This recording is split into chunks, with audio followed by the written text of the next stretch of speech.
आपण पाहत आहोत फास्ट 24 तास न्यूज. फास्ट 24 तास न्यूज मध्ये आपले सहर्ष स्वागत आहे. जय आदिवासी.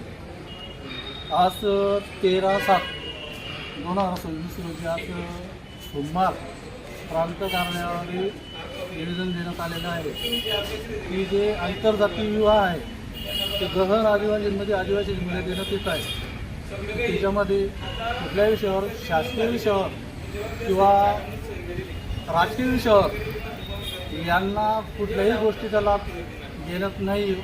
त्यांची सदरची चौकशी करून ती महिलाची चौकशी करायची, तिचे नवऱ्याचं नाव मागे काय आहे आणि पहिलं ते राहणारी कुठल्या आहे ती सदरची चौकशी करून तिचे तात्काळ जे डॉक्युमेंट आहेत ते जमा करण्यात यावं. दुसरी मागणी अशी आहे, जी आदिवासी समाजाची जपणभूमी आहे पाचोरा भडगाव तालुक्याला सदरचं ग्रामविकास तलाठी असेल यांनी सर्वे करून तात्काळ जपणभूमी नावे करण्यात यावं.